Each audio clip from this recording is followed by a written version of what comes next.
The Strangest Secret by Earl Nightingale. Do you know what will happen to 100 individuals who start even at the age of 25 and who believe they will be successful? By the age of 65, only 5 out of 100 will make the grade. Why do so many fail? What happened to the sparkle that was there when they were 25? What became of their dreams, their hopes, their plans? And why is there such a large disparity between what these people intended to do and what they actually accomplished? That is the strangest secret. Some years ago, the late Nobel Prize-winning Dr. Albert Schweitzer was asked by a reporter, "Doctor, what is wrong with men today?" The great doctor was silent a moment, and then he said, "Men simply don't think." It is about this that I want to talk with you. We live today in a golden age. This is an era that humanity has looked forward to, dreamed of, and worked toward for thousands of years. We live in the richest era that ever existed on the face of the earth, a land of abundant opportunity for everyone. However, if you take 100 individuals who start even at the age of 25, do you have any idea what will happen to those men and women by the time they are 65? These 100 people believe they are going to be successful. They are eager toward life. There is a certain sparkle in their eye, an erectness to their carriage, and life seems like a pretty interesting adventure to them. But by the time they're 65, only 1 will be rich, 4 will be financially independent, 5 will still be working, and 55 will be broke, depending on others for life's necessities. Only 5 out of 100 make the grade. Why do so many fail? What has happened to the sparkle that was there when they were 25?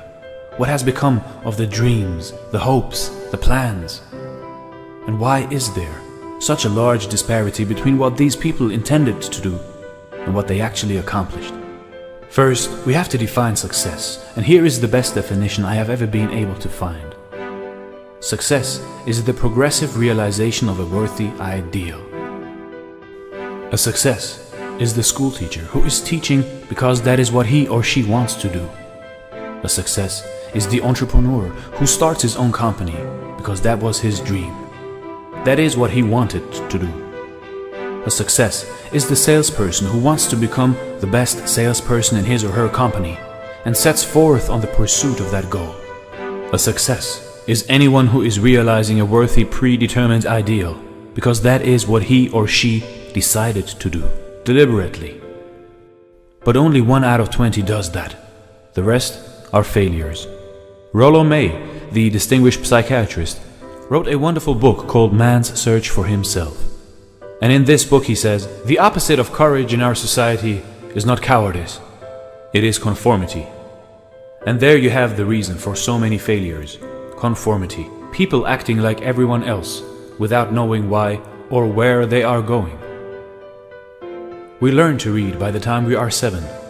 We learn to make a living by the time we are 30. Often by that time we are not only making a living, we are supporting a family. And yet by the time we are 65, we have not learned how to become financially independent in the richest land that has ever been known. Why? We conform. Most of us are acting like the wrong percentage group, the 95 who don't succeed. Have you ever wondered why so many people work so hard and honestly without ever achieving anything in particular? And why others don't seem to work hard, yet seem to get everything? They seem to have the magic touch. You've heard people say, everything he touches turns to gold. Have you ever noticed that a person who becomes successful tends to continue to become more successful? And on the other hand, have you noticed how someone who is a failure tends to continue to fail? The difference is goals. People with goals succeed because they know where they are going. It is that simple. Failures, on the other hand, believe that their lives are shaped by circumstances, by things that happen to them, by exterior forces. Think of a ship with the complete voyage mapped out and planned. The captain and crew know exactly where the ship is going and how long it will take. It has a definite goal, and 9.99 times out of 10, It will get there. Now let's take another ship, just like the first. Only let's not put a crew on it or a captain at the helm. Let's give it no aiming point, no goal, and no destination. We just start the engine and let it go. I think you will agree that if it gets out of the harbor at all, it will either sink or wind up on some deserted beach. It cannot go anyplace because it has no destination and no guidance. It's the same with the human being. However, the human race is fixed, not to prevent the strong from winning, but to prevent the weak from losing. Society today can be likened to a convoy in time of war.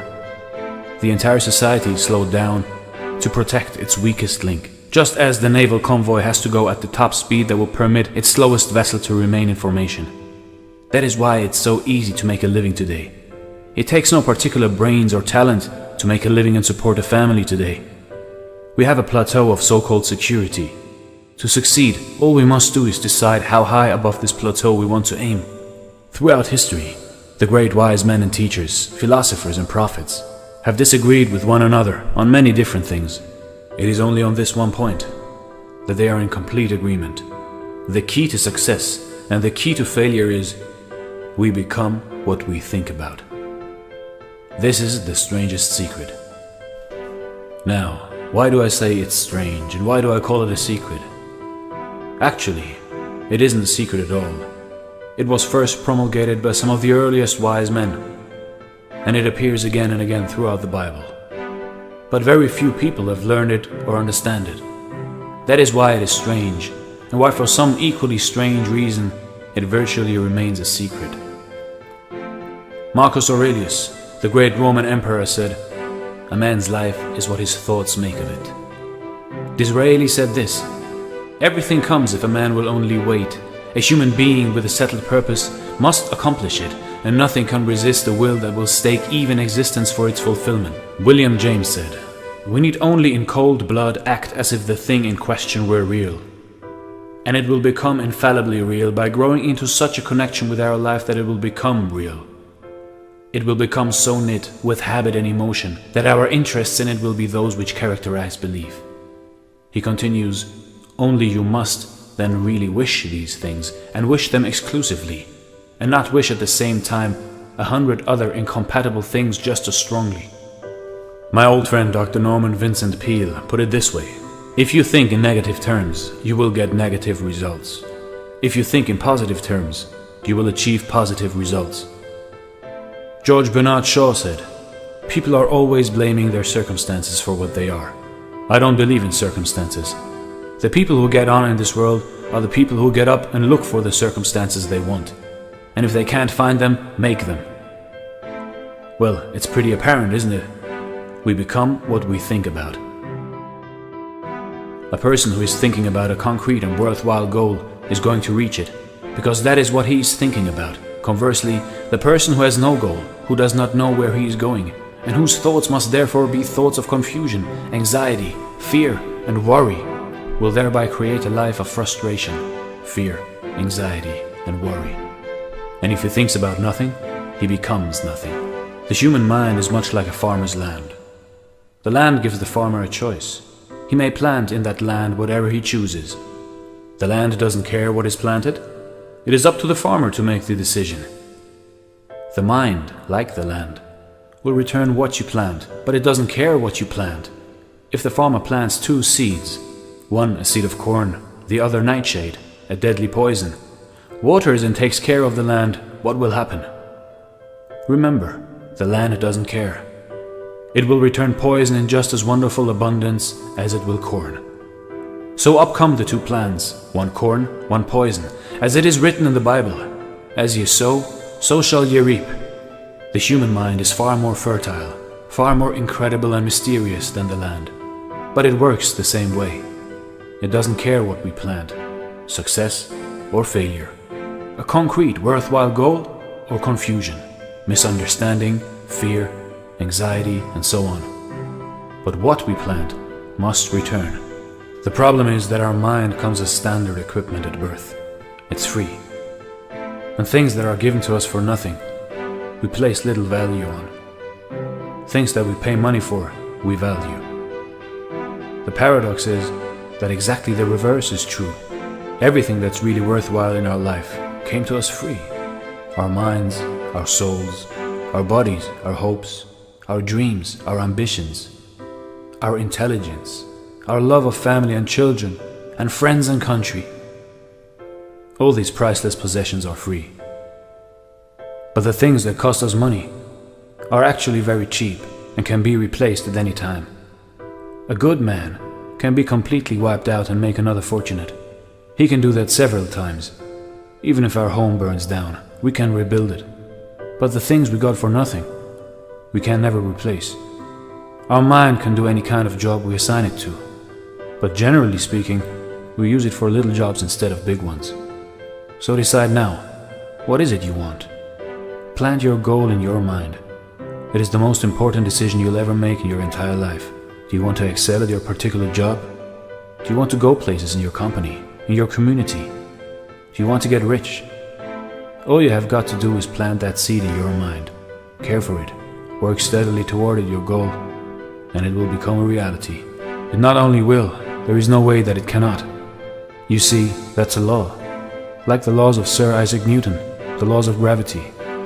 If you get on top of a building and jump off, you'll always go down. You'll never go up. And it's the same with the other laws of nature. They always work. They're inflexible. Think about your goal in a relaxed, positive way. Picture yourself in your mind's eye as having already achieved this goal. See yourself doing the things you will be doing when you have reached your goal. Every one of us is the sum total of our own thoughts. We are where we are because that's exactly where we really want or feel we deserve to be, whether we'll admit that or not. Each of us must live off the fruit of our thoughts in the future. Because what you think today and tomorrow, next month and next year, will mold your life and determine your future. You're guided by your mind. I remember one time I was driving through eastern Arizona, and I saw one of those giant earth-moving machines roaring along the road with what looked like 30 tons of dirt in it. A tremendous, incredible machine, and there was a little man perched way up on top with the wheel in his hands guiding it. As I drove along, I was struck by the similarity of that machine to the human mind. Just suppose you're sitting at the controls of such a vast source of energy. Are you going to sit back and fold your arms and let it run itself into a ditch? Or are you going to keep both hands firmly on the wheel and control and direct this power to a specific, worthwhile purpose? It's up to you. You're in the driver's seat. You see, the very law that gives us success is a double-edged sword. We must control our thinking. The same rule that can lead people to lives of success, wealth, happiness, and all the things they ever dreamed of. That very same law can lead them into the gutter. It's all in how they use it, for good or for bad. That is the strangest secret. Do what the experts since the dawn of recorded history have told us to do. Pay the price by becoming the person you want to become. It is not nearly as difficult as living unsuccessfully. The moment you decide on a goal to work toward, you're immediately a successful person. You are then in that rare group of people who know where they are going. Out of every 100 people, you belong to the top 5. Don't concern yourself too much with how you're going to achieve your goal. Leave that completely to a power greater than yourself. All you have to do is know where you are going. The answers will come to you out of their own accord and at the right time. Start today. You have nothing to lose, but you have your whole life to win. For the next 30 days, follow each of these steps every day until you have achieved your goal. Number 1. Write on a card what it is you want more than anything else. It may be more money. Perhaps you'd like to double your income or make a specific amount of money. It may be a beautiful home. It may be success at your job. It may be a particular position in life. It could be a more harmonious family. Write down on your card specifically what it is you want. Make sure it's a single goal and clearly defined. You needn't show it to anyone, but carry it with you so that you can look at it several times a day. Think about it in a cheerful, relaxed, positive way each morning when you get up. Look at it every chance you get during the day and just before going to bed at night. As you look at it, remember that you must become what you think about. And since you're thinking about your goal, you realize that soon it will be yours. In fact, it's really yours the moment you write it down and begin to think about it. Number 2. Stop thinking about what it is you fear. Each time a fearful or negative thought comes into your mind, replace it with a mental picture of your positive and worthwhile goal. And there will come a time when you'll feel like giving up. It's easier for a human being to think negatively than positively. That's why only 5% are successful. You must begin now to place yourself in that group. Act as though it were impossible to fail, as Dorothea Brand said. No matter what your goal, if you've kept your goal before you every day, you'll wonder and marvel at this new life you've found. Number 3.